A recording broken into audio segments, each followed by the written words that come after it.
Now this is a sermon that I have been promising you for a little while, and we haven't gotten to yet, and the reason is because this is a sermon where one of the things we're going to talk about is what happens when a child dies, when an infant dies. One of the questions we get from non-believers especially is, we've heard that if you don't believe in Christ, you go to hell. How could a holy God or a just God or a loving God send a child to hell who doesn't know any better? And is that really what's going to happen? And the other thing we have is, as believers, we have to look at, is there actually, like I said, what actually happens when an infant actually dies before he has any ability to know anything about Jesus Christ? We're going to talk about that and answer that question today. There's a lot of people that have given answers over the years, and frankly, they're nice answers, but I don't think they're satisfying from a scriptural standpoint.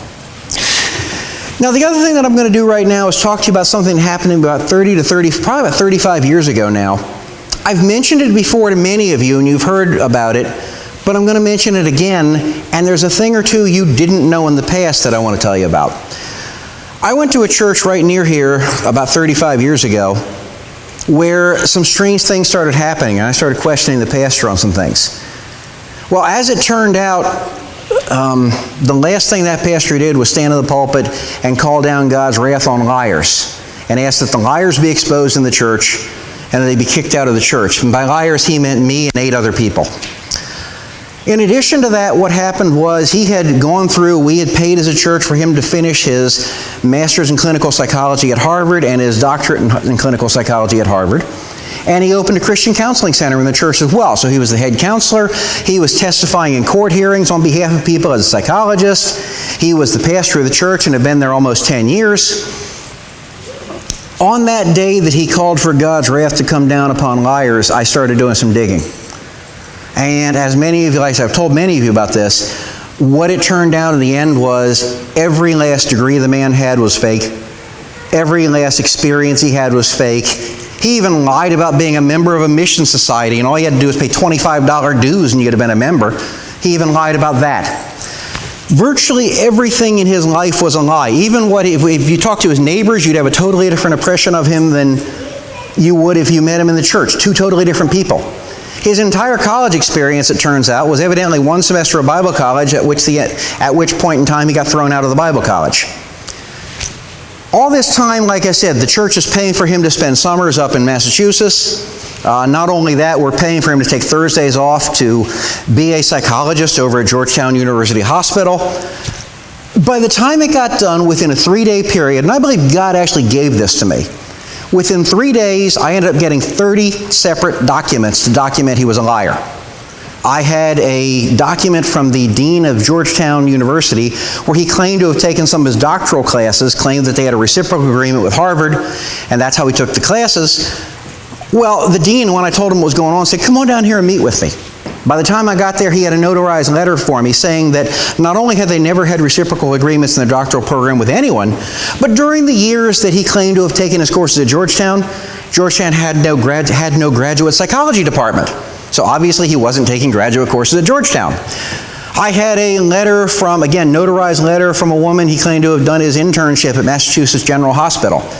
I had a letter from a woman up there who had personally known every intern for 30 or 40 years and said, he is not one of them and has never been here. I had documentation from Harvard. I had documentation from American University where he claimed to have done his Master of Divinity, showing that everything was false. By the time it was done, you had 30 separate pieces of information. Now, here's what I don't think I've told you about before. That information was copied down and given out as packets to people in the congregation because we felt they needed to know the truth. Don't hide this thing. Let people know what's going on. Gather your wits, figure out what's going on, turn to God, and we'll all be okay. Well, that's not what happened. Even with that 30-sheet packet of information in their hands, I would say about 100 to 200 people didn't believe it. Thought that it was all lies, even though it was notarized. Even though his own elders finally came out and said, you know something, we checked it out, it's true also. And not only did they believe it so strongly, they actually went with this guy and formed a new church and made him pastor of that church. Until about 4 months later, they found out he was evidently scamming them, and then he had to kick him out of that church. The point is, even with everything in their hands to document it and show what was true, it didn't matter. They didn't want to believe it. Now, the reason I'm telling you about this is because we have a situation in the Scripture today that's very similar to that. This Scripture is actually complicated, but relatively straightforward as long as you actually believe what Paul said. But when you start with the premise that Paul said the law is dead, for example, and then say, but he really didn't mean that because he couldn't mean that, then you got a problem interpreting passages like this. And some of the way these passages have been interpreted by the church, it's almost shameful, the twists and turns they've done in order to interpret them.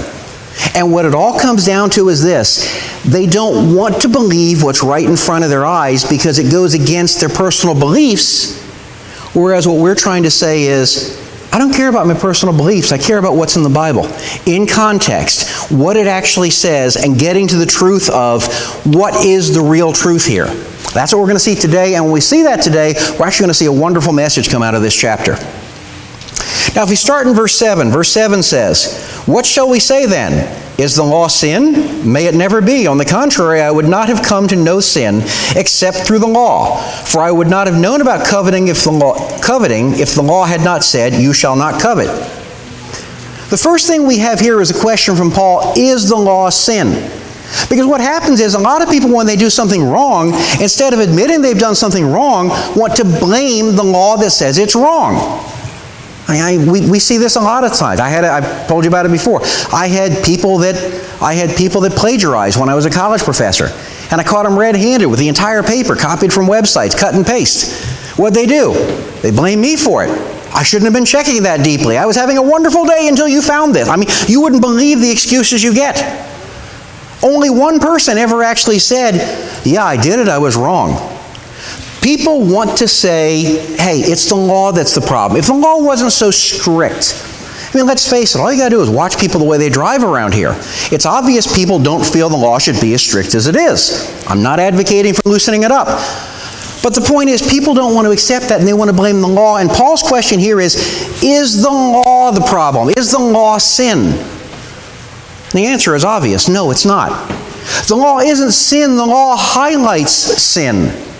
When you have a law that says, for example, do not run a red light, which we have around here. Believe it or not, it actually is a law. I know you wouldn't know it from watching traffic. But when I go out to an intersection and I see 4 cars run a red light without even slowing down, and then get mad at the people who might want to pull out into traffic on the green light, you have to wonder what's wrong with them. And the truth, though, is we would probably never say that it's the law that's wrong. No, it's the people running the red light that's wrong. Same situation here. People want to say the law is the problem. It's not the law that's the problem. The law shows what the real problem is. The problem is sin. It's very simple. Now, if we look at verse 7, also what we see is there is a knowledge of the law that Paul at some point in time started to see. Because without the law, essentially Paul's saying he was ignorant and he was happy. No problems. Before he knew about the law, hey, he wasn't being convicted. If you don't know it's wrong, you're not going to be convicted about it. And we also saw last week and the week before that the more laws you have, the more opportunity there is for sin. And let's face it, if there was like only one law in the United States, we could probably all obey it. On the other hand, if you've got, the stacks and stacks and stacks of county, federal, and state laws, it's hard. Believe it or not, most of us violate the law every day and don't even know it. Been a lot of studies done that show we're violating the law, but there's so many laws, we can't even keep track of what they are. Well, we get the same thing here with the Old Testament law. It's not that the law is wrong, but it's so voluminous, it points out about the fact that there was a problem with sin. But there was a point in time in Paul's life he didn't know that and didn't understand that. And then he uses the example of covetousness. Makes sense to talk about that? That's probably one of the first sins that we have as we get older. You think about it. You're a kid, and all of a sudden, I want that. I don't care if it's mine or not, I want that. That's what he's talking about here with covetousness. That's probably one of the first sins. That's why it came to mind for him. But what we can see from this verse is there was a point in time in Paul's life when he was ignorant of the law. Now, there's a difference between the word ignorant and stupid. Ignorant means unaware of, not familiar with. So when I say he's ignorant of the law, we're not insulting Paul. What we're saying is he just didn't know about the law, because there's a point in time when he didn't understand it, didn't know it. Now, if we go on to verse 8, it says, "But sin, taking opportunity through the commandment, produced in me coveting of every kind, for apart from the law, sin is dead." It's kind of a strange thing to say, apart from the law, sin is dead. But if you think about it, if there is no law against something, it's not wrong. Now, when I say that, there's all kinds of laws. For example, there's laws from God that aren't written down as laws, but we know it's wrong because He's told our conscience it's wrong. But think about this in terms of laws that we might break. If there's no law against it, one of the problems they have is sometimes prosecuting a person for something that's clearly wrong, but that the government forgot to write a law against it. I don't know if you remember it or not, but one of the big controversies 5 or 10 years ago is a lot of states actually had no law against a guy wearing a camera on his foot and taking pictures of women's dresses. And they found that as horrible as it was, they couldn't prosecute. So they had to rush to make a law against this. If there's no law, in this case, what he's saying is there's no sin. Now, the law here he's talking about is Mosaic law. However, think about it. There was always some kind of a standard. Adam and Eve had a law. The law was simple. Don't eat the fruit. That was it. That was the entire summary of the law is don't eat the fruit. They couldn't follow that law. Everyone has a standard they are judged by. Even non-believers who have never heard about God still know right from wrong. So everyone has a standard, so we're not out of it because we didn't get the Mosaic law. But again now, here the problem is, it's not the law that's the problem, it's the law that's showing that sin is a problem. Now we're going to get to verse 9, and verse 9 is where we start to get to the meat of infant salvation, the question about that.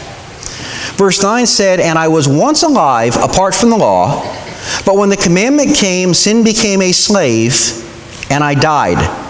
And this commandment which was to result in life proved to result in death for me." One of the things you'll see if you talk about is a baby saved when a baby dies without knowing anything about God. And by the way, when I say baby, I am also including aborted babies. Still a living baby. But when a baby dies before it could possibly make a decision, there has traditionally been a doctrine called the age of accountability. I like the doctrine, but I've always been unsatisfied with that doctrine as far as how it's been supported. One of the verses that's used to support it is Deuteronomy 1:38 and 39, which says, "Joshua the son of Nun, who stands before you, he shall enter there. Encourage him, for he will cause Israel to inherit it. Moreover, your little ones, who you said would become a prey, and your sons, who this day have no knowledge of good and evil, shall enter there, and I will give it to them, and they shall possess it." The key phrase is, your sons who have no knowledge of good and evil. So obviously there is a point in time where they don't know good from evil. And the problem with that verse is, it's true, there's a point in time when they don't know good from evil, but it never says what's going to happen to them, because when it's talking about entering in, that's not talking about heaven, that's talking about the land of Israel. Sometimes you have Nehemiah 8:2 and 3 used. "Then Ezra the priest brought the law before the assembly of men, women, and all who could listen with understanding. On the first day of the 7th month, he read it from before the square, which is in front of the water gate, from early morning until midday, in the presence of men and women, those who could understand, and all the people were attentive to the book of the law." So clearly, again, he's differentiating between those who can understand the law and those who can't understand the law. But again, that really doesn't say anything about what happens to those who die without understanding. But it is showing there is a differentiation there. If you look at Isaiah 7:16, it says, "For before the boy will know enough to refuse evil and choose good, the land whose two kings you dread will be forsaken." It's actually talking about Christ there. But the point is that before, as an infant, before he knew good from evil as a human, there was obviously a time of innocence. Now, in the case of Christ, it's not talking about what's going to happen to him, because Christ isn't going to have to worry about hell because he was sinless. However, the point is, again, showing that even with God, or even with Christ rather, the human part of Christ, there was a time of a lack of understanding as an infant. All of that's nice, but again, doesn't really address the key question: what happens to a baby with this who doesn't understand? Now, the primary verse that's usually used to prove that a baby would go to heaven if it dies without understanding is 2 Samuel 12:21 through 23. Now, to understand the context of this is where David has had an illicit affair with Bathsheba, and a son has been born, and that son ends up dying. And that verse says, "Then his servant said to him, 'What is this thing that you have done? While the child was alive, you fasted and wept. But when the child died, you arose and ate food.' He said, 'While the child was still alive, I fasted and wept, for I said, who knows, the Lord may be gracious to me, that the Lord may live. But now he has died. Why should I fast? Can I bring him back again? I will go to him, but he will not return to me.'" So what you have there is David saying, I'm going to go to heaven and I'm going to see my child again, even though he's not coming back. And that's the proof that's usually laid out for saying that obviously children without understanding go to heaven if they die. The problem is that this is an absolutely factual recording in the Bible of what David said. But there's something you have to be aware of. There are times in the Bible, and I do believe that David is accurate in what he said here. But to take this as doctrine is dangerous, and here's why. There are points and times in the Bible where the Bible accurately and factually records what someone says without validating whether it's true or not. I mean, for example, when Lazarus died, they said, hey, he's dead, he can't come back, you're too late. That was factually true that they said that. Was it true? Of course not. Christ rose Lazarus from the dead.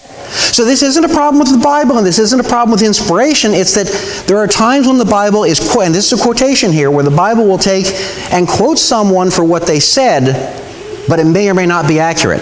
And even though I believe this is accurate, it's not proof that an infant, when he dies, would go to heaven because he didn't have understanding. That's why we come to this passage right here that is frequently ignored by people because they want to change what Paul's saying. The first thing we have to look at in verse 9 is it says, "And I was once alive apart from the law." What's he talking about? I was once alive apart from the law. Well, wasn't the law in effect Paul's entire life? It doesn't make sense to say I was alive before the law. He may not have known of the law, but it was still there. Now remember, the reason I say this is because when it says about that, remember what the verses right before that said. The law is what came alive and made sin live within him. And not only that, if we start looking, let's take a look, for example, in Romans 3:20. Romans 3:20 says, "Because by works of the law no flesh will be justified in his sight, for through the law comes knowledge of sin." So it was the law that made Paul aware of the sin. Romans 4:15 says, "For the law brings about wrath, but where there is no law, there is no violation." It's the law that makes it wrong to sin. In this case, he's saying there's no violation without it. And again, he's talking here about the Mosaic law, but the point is, there is a point in time of understanding when suddenly the law becomes valid to that person, and that person becomes judged. They're sinning already, but they are then judged as a sinner. In Romans 5:13 it says, for until the law, sin was in the world, but sin is not imputed when there is no law. So the fact is there's sin there, but the sin's not charged to the person without the law. Now you still could go, wait a second, this is the little wiggle room here, but I'm trying to set the context for you. Because if you look, here's what Paul says. I was alive apart from the law, but the commandment came, sin became alive, and I died. So here's what you have Paul saying. I was alive, then I died, and then he goes on later to say, and I became alive again. What's he talking about? When could that possibly fit? The only way to make it fit is if you realize that when Paul said he was alive without the law, is he was saying he was not going to be charged for that sin. When he understood the law, that's when he died spiritually. That's when he was separated from God. That's when he was not covered by grace. When he became alive again, that's when he was saved. The reason I'm bringing this up is because I firmly believe that this is a theological basis for why an infant is saved if an infant dies without the knowledge of Christ. Why all aborted babies are saved. Now one of the questions you might, and we're going to go into this more, but one of the questions you might be asking is, why even bother talking about this? I can almost guarantee that at some point in time, most of you are going to hit somebody who has either had an abortion, or a woman who's had a miscarriage, or someone who's lost a child, and you're going to need to counsel them. And I'm not saying that, just as a friend, I'm not saying that you're going to be able to go through the entire theological explanation. But at the very least, we should be able to point them in the right direction and be able to say to them, your child is alive today. Now, if we continue on to this and look at it, we see that death and the knowledge of the law is what brings about the knowledge of right and wrong. And we see that that death he's talking about is the spiritual death. There's also something else I think that we have to tie into this, though, that we've kind of missed. We may have a misconception about what happens at salvation. Well, not what happens at salvation, what happens for an innocent child. Because one of the questions you still have is, well, wait a second, even if this alive, dead, alive thing works, how do you tie that in with all are sinners, and if you don't turn to Christ, you're going to hell? Because that's true. One thing I want us to look at is, I want us to look in the Bible, it talks about the book of life in a number of places. In Revelation 21:27, and I realize we're getting kind of technical here today, but we kind of have to see what's happening, and it's important. Revelation 21:27 says, and nothing unclean, and no one who practices abomination and lying shall ever come into it, but only those whose names are written in the Lamb's book of life. He's talking about entry into the New Jerusalem. He's saying no one other than those in the Lamb's book of life is going to get into the New Jerusalem. So your name has to be written in the book of life. The typical interpretation is, when you become a believer, God writes your name in the book of life, and then everything's cool from then on. The next verse is Philippians 4:3, which says, indeed, true companion, I ask you also to help these women who have shared my struggle in the cause of the gospel, together with Clement also and the rest of my fellow workers, here's the key, whose names are in the book of life. So again, believers, their names are in the book of life. So it's obvious. You're a believer, your name's in the book of life, you go to heaven. Revelation 20:15 says, and if anyone's name was not found written in the book of life, he was thrown into the lake of fire. So if your name's not in the book of life, you go to the lake of fire. If your name is in the book of life, you go to heaven. Actually, New Jerusalem. But there's a few other verses that make you say, wait a second, what's he talking about? In Psalm 69:27 and 28, it says, add iniquity to their iniquity, and may they not come into your righteousness. May they be blotted out of the book of life, and may they not be recorded with the righteous. So we're talking about someone's name being erased or blotted out of the book of life. Now you could say there, well, that's Old Testament, so therefore different standard in the Old Testament, and that's what's happening here. But let me read one more verse to you. Revelation 3:5. He who overcomes, and by the way, he who overcomes is talking about all believers.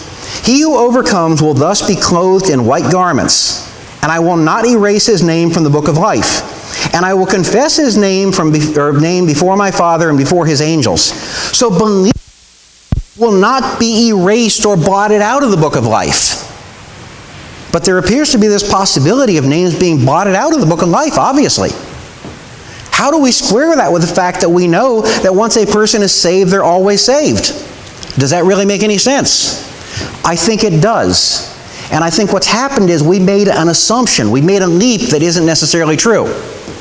If you look at all these verses in together, and several other verses, I think the most probable thing that's happening here is life is actually recording every name of every person that either will be born or has been born in history. All names are in the book of life. Does that mean everybody's going to heaven? No. I believe when a person dies rejecting Christ, without Christ, at that point in time, their name is blotted out of the book of life. So by the time you get done, the only thing, and this is consistent with all these verses, the only thing you have in the end is people who are believers. The important thing, though, is the person is actually condemned for rejecting Christ. We hear about things like blasphemy of the Holy Spirit, unpardonable sins. I believe the only unpardonable sin is rejecting Jesus. Now, by the way, something I should mention here, rejecting Jesus does not mean saying, I hate you, God, I don't want you. If you were exposed to the gospel and do not believe on Christ, that's the same as rejecting. Rejecting can be passive as well as active. So this isn't a loophole to get everybody into heaven. Don't make that mistake. But from a technical standpoint, I think what's happening here is these names are actually blotted out as each person who has understanding dies. Because of that, an infant who has no understanding is still covered by grace. And there's no need for God to blot them out of the book of life. And because of that, when Paul says, I was alive, then I was dead, then I was alive, it It makes sense. It's actually fairly simple to interpret. Had he died as an infant before understanding anything about the law and right and wrong, had he died before he knew what covetousness was, Paul would have gone to heaven. That's when he was alive. The moment he understood right from wrong and had an understanding, we don't know when that moment was, but at a certain point in time, had he died then, he would have gone to hell. The alive again comes about at the time when he becomes a believer. Now, there's one other possibility I will raise as far as the book of life goes. Ephesians 4:1-5 says that God knew each one of us before the foundation of the earth. Another possibility is he knew everyone that would be covered by grace and therefore wrote their names in the book of life already. I don't think that's as likely as the other because, again, we have references to people being blotted out of the book of life. Blotted out is almost like, hey, you would have made it, but your name got removed. And I really think what Paul's talking about here, if you accept the fact that the law is dead, if you accept the fact that Paul actually meant what he said, it's actually pretty straightforward. If an infant dies or an aborted child, or a child is aborted, they go to heaven. It's that simple. Now, there's something else that should be mentioned is that we don't know when this age of understanding comes about. And not only that, it's different for every person. I do believe there are people that can live their entire life and never reach the age of understanding. No, I'm not talking about most of the people that I meet on the street every day. I'm talking about people who are legitimately mentally handicapped and do not have the ability to understand right from wrong, do not have the ability to understand the gospel or comprehend it. So I think that age of accountability can be... I have known children that were 4 years old that actually truly believed in Christ and became a Christian and understood it. I've known other children of 4 years old that I could be wrong, but I don't think there was any way they could have understood it. So this is going to vary from person to person. But there is a real theological basis for this, not just... Honestly, we all want to say, well, God loves people, and because God loves people, He'd never send an infant to hell. That's a wonderful thing to say, but it's not a theological statement.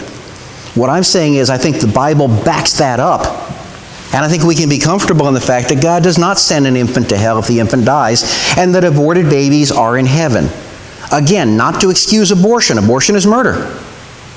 But there is at least some comfort that you can talk to a woman about who's had an abortion and say, look, at least you will meet your child someday, assuming she's a believer. Now, I do want to bring up several other views of this passage, and here's where I'm going to get to. Remember I talked in the beginning about some people just don't want to read, don't want to take what's written there? Here are the other common views for how to interpret this passage. John Calvin came up with a view that's been accepted by many, that what this is talking about is when Paul became a Pharisee. And that as a Pharisee, he thought he was alive because, he was perfect, and then later he realized he was a sinner, and then later he became a believer. Well, there's a problem with that. Paul may have thought he was alive, but he was still dead in his sins when he was a Pharisee. It doesn't really fit. It doesn't really fit any of the context. And one of the things you've got to come up with here is, this does mean something. We have to figure out what it means. One of the other things, believe it or not, I've seen several commentaries that actually have written, the problem with this passage is determining who I is. What they're saying is, well, I couldn't possibly mean Paul. So therefore, I must mean someone else. The problem is that's really stretching the passage to start with. But for example, there's a very good commentator on Romans named Douglas Moo, who has several ideas he presents. And one of them is a possibility is that I actually means Adam. Because Adam was truly able to say at one point in time he was alive before sin, then he was dead, then he was alive. And that's nice, and Adam is mentioned in chapter 5. But Adam has nothing to do with this chapter. You really got to stretch. And the reason that they say that this can't be Paul is because they say that, well, the law was always with Paul.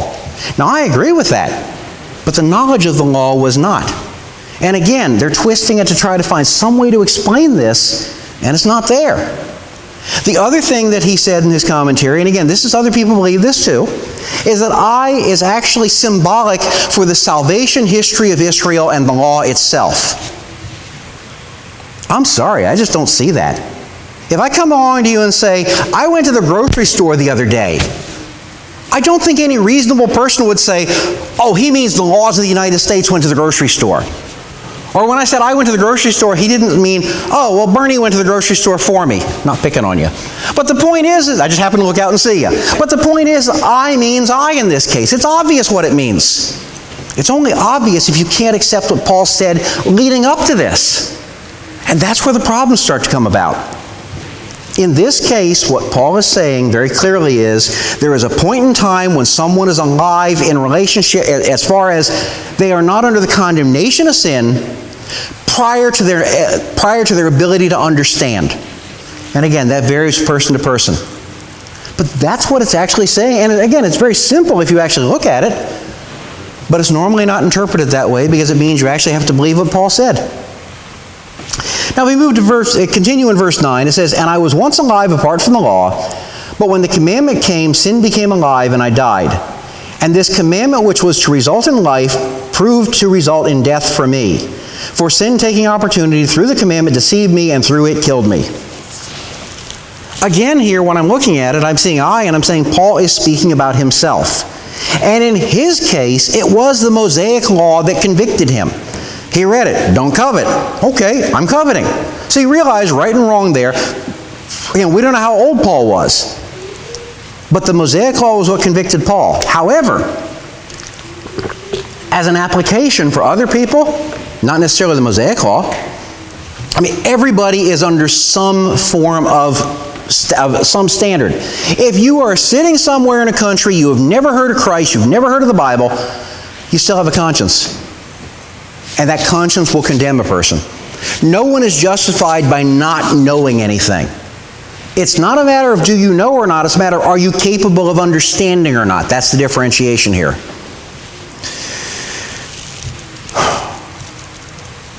As far as when this happened with Paul, again, we can't answer that. Some people suggest 13 years old, but that's simply a Jewish tradition. I doubt that it's that old. I think that's way beyond when Paul understood this. And again, I think it's going to vary from person to person. The other thing to notice here is the commandment was intended for life. What's that mean? It means the law is good. It means the commandment was never intended to be a death sentence. But it is a death sentence because of the sin in our life. We're the ones that make the law a death sentence. No matter what law we're judged against, we're the ones that cause the problem. We can't blame the law for that. Adam and Eve were the only two people who ever had the option to really truly follow the law because they were created without a sin nature. And the other thing we see here is that Paul said he was killed by sin. As I said, it's not really, the law is what showed it to be sinful and therefore it brought about death, but it wasn't actually the law that was killing him, but the law made sin real. It was the sin that killed Paul and the sin that kills each one of us. Now we read verse 12 and 13. We see in 12, "So then the law is holy and the commandment is holy and righteous and good." Why is the law holy and why is the commandment holy? Do you ever think about that? What is behind the law? What's behind right and wrong? Everything for right and wrong is based on the character of God. It's wrong to steal because God wouldn't steal. It's wrong to murder because God wouldn't murder. It's wrong to covet because God wouldn't covet. Whatever we're talking about sinful-wise, God's character is the standard that we're all compared to. Now, in the Mosaic law, there were additional laws added on to say, hey, you have to follow this simply to prove their faithfulness. But ultimately, even if you have no biblical law whatsoever, right is still right and wrong is still wrong because it goes against the character and nature of God. Part of the problem is we don't want to compare ourselves to God. I don't. Do you really want to compare yourself to God? We don't look to God. Next to the axe murderer, we look fine. Next to God, it's another story. I remember for years, I mentioned this before, I played fast-pitch softball and I also played high school and college baseball. And the fast-pitch softball was actually much more challenging than the college baseball was. Pitching was just as fast, but they could break the ball more and it was coming from 46 feet instead of 60 feet. Not only that, you still had base stealing, you still had 60-foot bases instead of 90. I looked pretty good when I played fast-pitch softball. I was usually a standout. I was usually one of the best hitters on the team, if not the best hitter on the team. I played catcher and first base, and most people didn't want to play catcher. I loved playing catcher. It was where the action was. But you know something? The day came along when a guy got on our team for a few weeks who had actually been drafted by the Seattle Mariners. As soon as he got on that team, I didn't look so good anymore. Not only could he out-hit me like crazy, but if you saw him throw the ball, you'd realize I have never seen a ball thrown that fast. It actually looked like it was wobbling in the air, it was so fast. And I couldn't catch it at first, even though I caught everything else. It actually took me about 5 minutes, and all of a sudden, then I could catch it. I had to get used to it. But this guy was so much better than me, it was ridiculous. Same way with us when we compare ourselves to God. We are not going to come out good when we compare ourselves to God. That's the standard by which sin is judged. We don't look so good that way. And that's the problem. That's why any law will condemn us. If you look at verse 13, therefore did that which is good become a cause of death for me. May it never be. Rather it was sin, in order that it might be shown to be sin by effecting my death through that which is good. But through the commandment, sin became utterly sinful. First off, notice the word therefore. Here's my conclusion from everything I've been saying here. Did sin cause death? Did the good work of the law, rather, bring about death? No. Sin caused death, not the law, not the good of the law. The law was good, the law was pure, the law was holy. But sin brought about death. And it not only that, but the law highlights sin. And when he says to make it utterly sinful, it's a wonderful way of putting it, but that's really the way it is here, is that it just shows so completely and clearly how wrong it is. Yeah, I don't know if you've seen them or not, but some of these color illusions on the internet, where you see, there's one I saw last night, where you see strawberries that are red when they're not really red. There's no red in the photo at all. It's because of what's around it and what makes it look that way. If we're comparing ourselves to a sinful world, we look okay. If we're comparing ourselves to the law and a holy God and right and wrong, we're not okay. And something I remember very vividly is when I was about 19 years old, I spent a month in Dominica in the West Indies as a summer missionary with a team. And when we got to Dominica, one of the things I found is Dominica really was a protein-starved nation. When they ate a chicken, except for the feathers and the toenails, they ate a chicken, literally. I mean, the skull, the bones, everything. The reason is because they didn't have much protein. They needed protein. Now, I didn't eat the skull and the bones. What I basically did was, I didn't have any meat for a month. I mean, it was something where there was very little meat on the island to start with, and the meat that was there was not really that appetizing. Well, here's what happened. We got on the airplane, we stopped in Puerto Rico on the way back, spent a day or two there, got on the airplane to come back to Baltimore from Puerto Rico. Eastern Airlines, 727 stretch, I still remember it. And they brought around dinner. And dinner was airline food chicken. I don't know if you had airline food chicken in economy class, okay? Airline food chicken in economy class is nothing to brag about. If you go to Jerry's Seafood or Pasta Plus or any number of places around here, you're going to find it's definitely better than airline food chicken. You know what happened? I not only ate my chicken, they had an extra dinner they asked me if I wanted. I ate that chicken dinner. And then my friend didn't want theirs, so I ate their chicken dinner. You know something? That chicken may have been the best chicken I've ever had in my life. Whoa. That may have been the best chicken I've ever had. And the reason it was good was because of my point of comparison. For a month, I had no meat. You go for a month without meat, almost any chicken tastes good. This is the situation we have here. When we compare ourselves to others, we look okay. Compare ourselves to the law of God, we're not okay. Just like that airline chicken. Airline chicken's fine until you compare it to the law of God.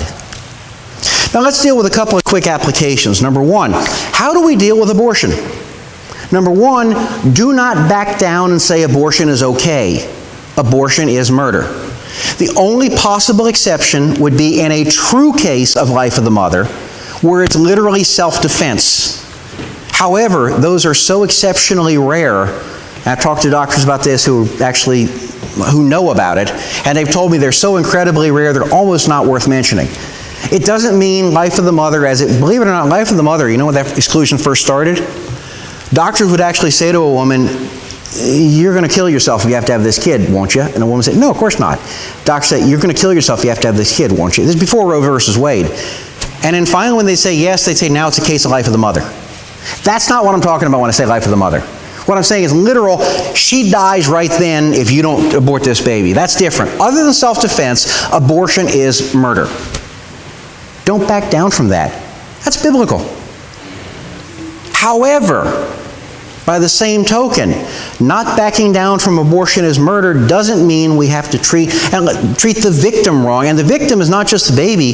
The victim is the woman who's bought into this, that it's okay to do it. I've had many women, before I was ever doing this with our church, I've had many women who are friends or who knew me who have come to me in the past and said, my life is totally screwed up and I need to talk to somebody to tell them, and in each case, because they had an abortion. And they were so guilty about it, and in each case I was able to tell them, you know what I told them?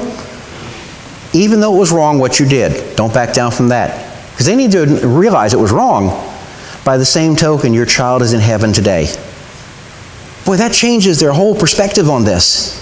And again, I don't mean kill babies in order to get them to heaven, but what I am saying is, when you're dealing with someone and you're counseling someone as a friend who's had an abortion, you can tell them that child is in heaven today. It wasn't just a blob, it's a child that is in heaven now.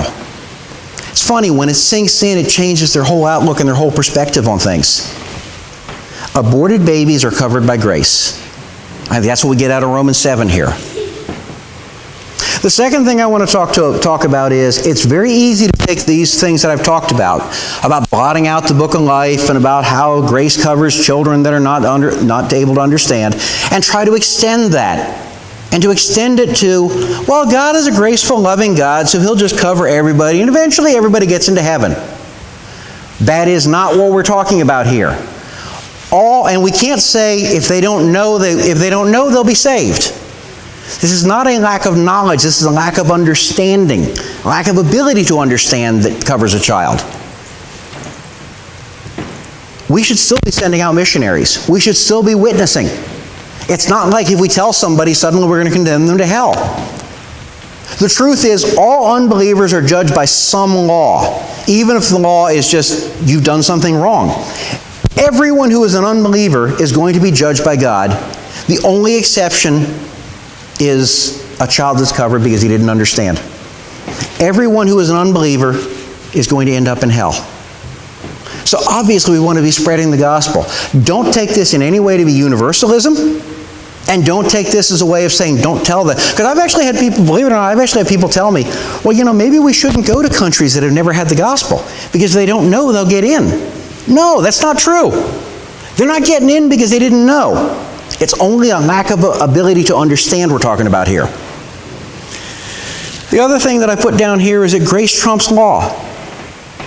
But grace trumps law does not mean, and by the way, that's not a political statement. It's actually, I grew up playing bridge most of my life, so I use that term a lot. The truth is, again, not universalism, even though the grace wins out. The truth is, if a child doesn't know, then they'll be covered by grace.